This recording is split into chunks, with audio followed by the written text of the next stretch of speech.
Okay. All right.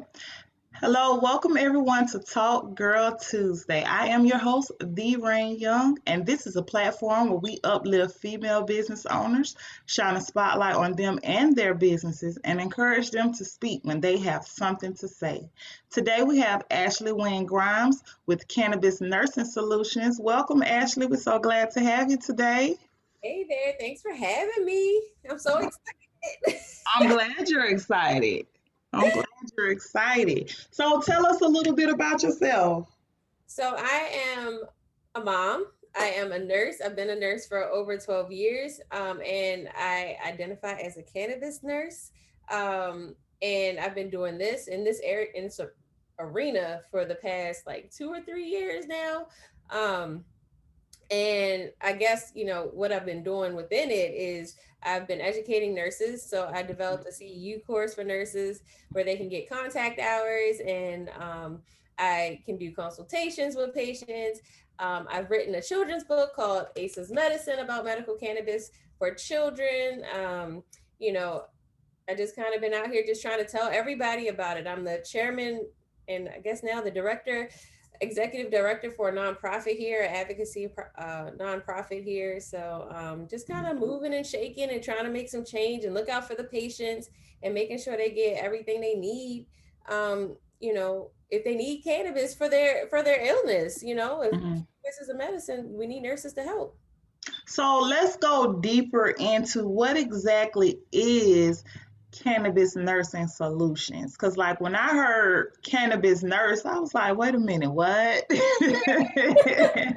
know what's funny? A lot of people will say that. They be like, "Oh, girl, you a cannabis nurse? Like, I mean, we gonna be smoking all day or whatever." It ain't nothing wrong with that. But my thing is, like, it really is about patient advocacy and making sure that the patients have the proper information they need to consume. So it's nothing wrong with adult use and just kind of having a good time and relaxing. And I could talk all day about that too. But Mhm. on the patient side of things, there are real ailments that can be treated or increase people's quality of life through the consumption of medical cannabis. And the first thing people think of is smoking. Well, there are a number of different ways you can consume. And the plant itself has various genetic profiles, and people need to know about that kind of stuff from a recreational side of things and from a Mhm. medical side of things, and how to treat different things going on. Like, it helps with inflammation. A lot of people don't even Interesting. realize that. And almost Mhm. every chronic disease has some correlation with inflammation.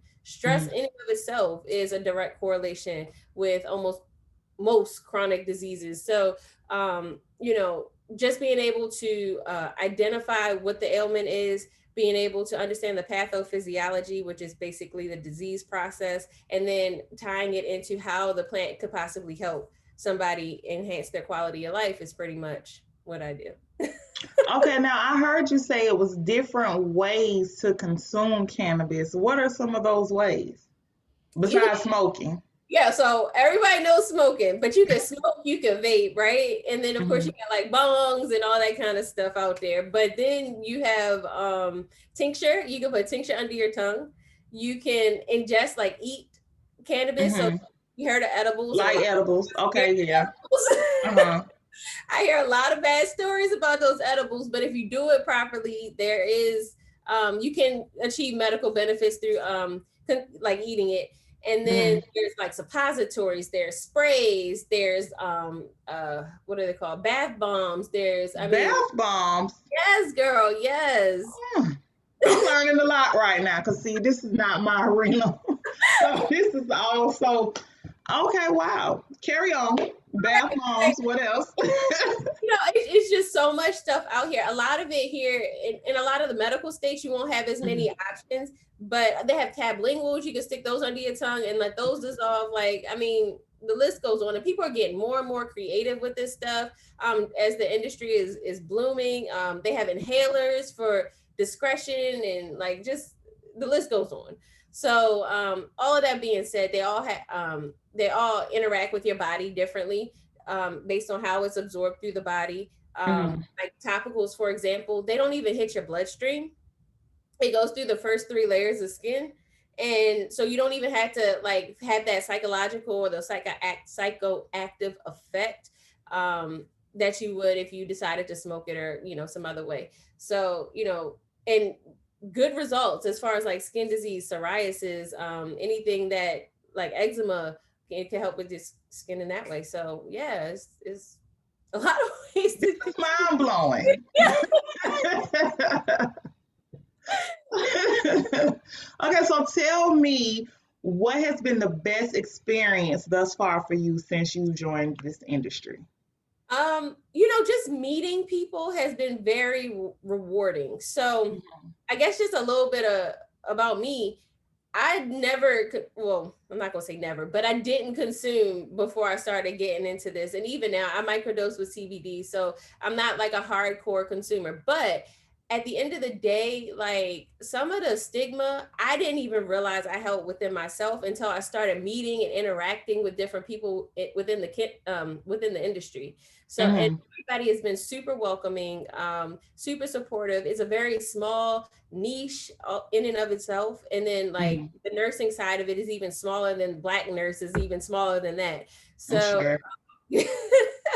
so just walking into these different like segments of the population that I didn't realize existed before has been Mm-hmm. really really great, and I've met some really cool people. So I think that's the best part of it. And of course, just helping people is always part of my passion, and Mm-hmm. all that woo woo stuff, I guess. I bet going to a convention is so exciting.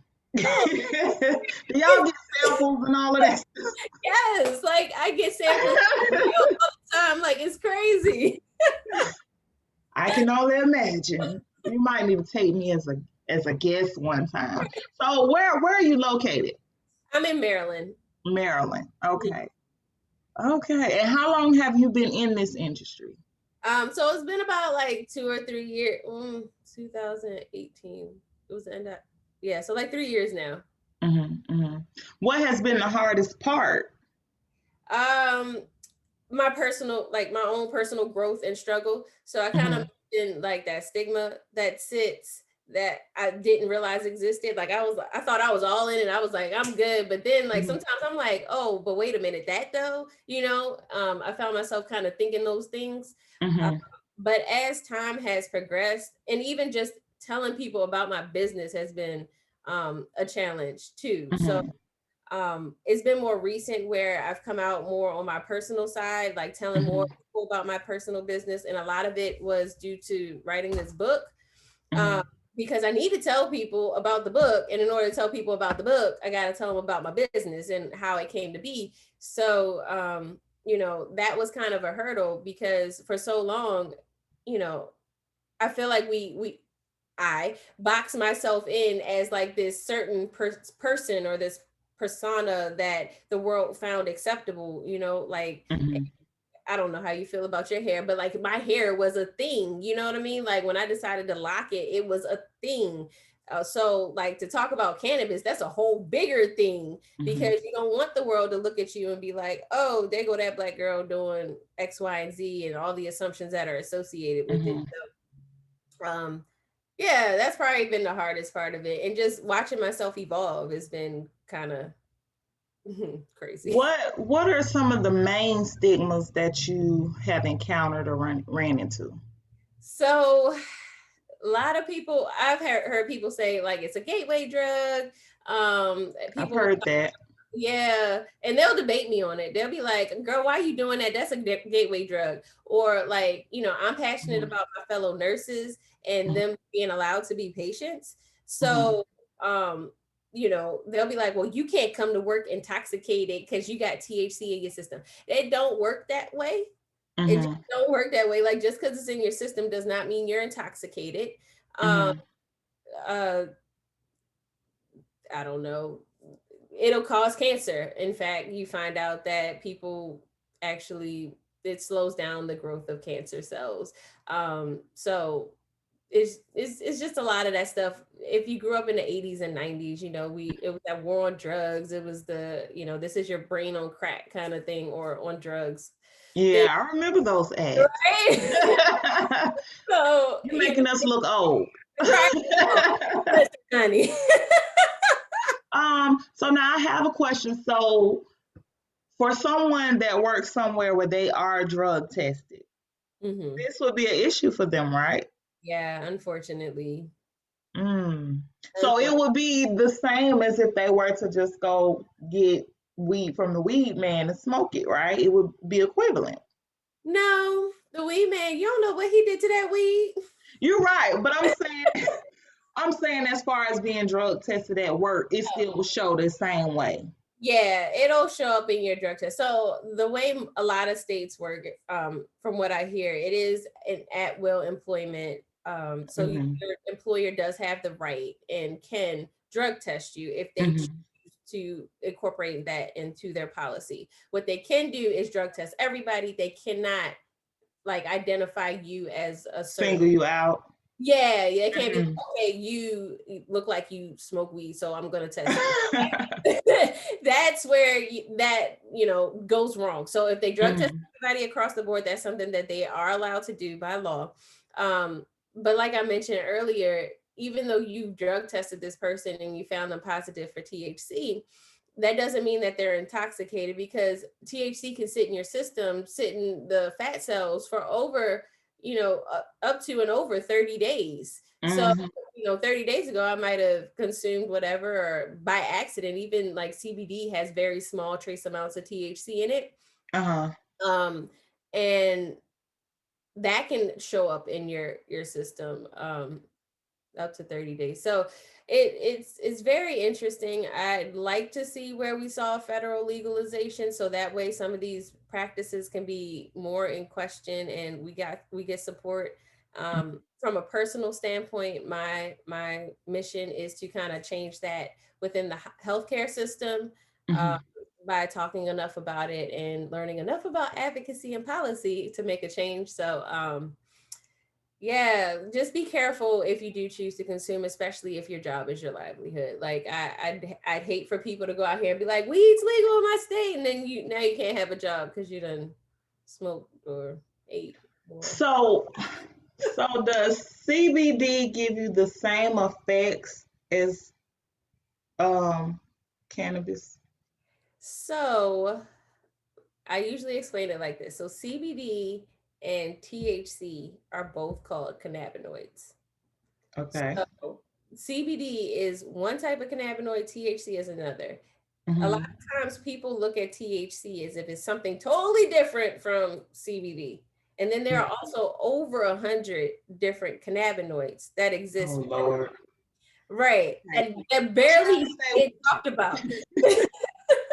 With that being said, the plant, I like to look at it, the plant works best as the entire plant, the whole flower.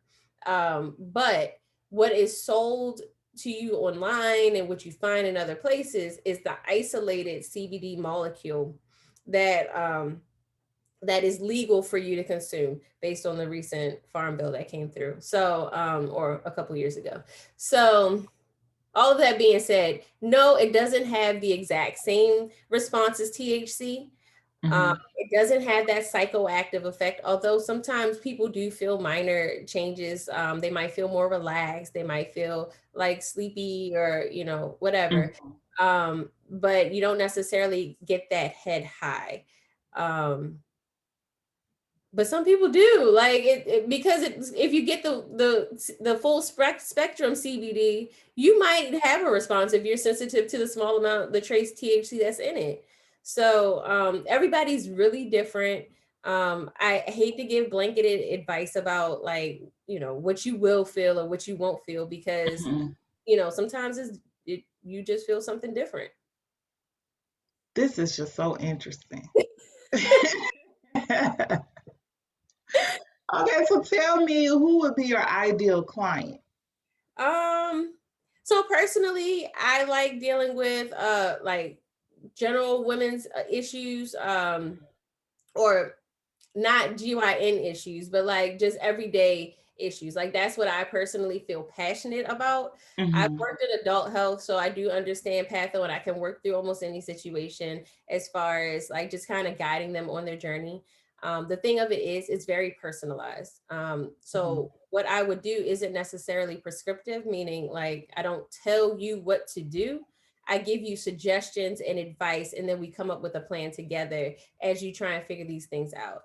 Um, the thing that's different about holistic medicine than what we're used to in like hospital settings and like in doctors' offices is that it's you driven. Like you decide what works best for you. Mhm. You know, have to be very aware of yourself. You have to be very in tune with yourself in order to be in tune with the plant and the benefits that it's providing you. Sometimes, you know, people will consume and say, "Oh, I didn't even feel nothing," but they it might have been subtle nuances that they're just not mindful about because they ignore themselves so much um, Mm. on a regular day. And you know, just as a Black woman, I found myself not paying attention to, like, how often do you poop?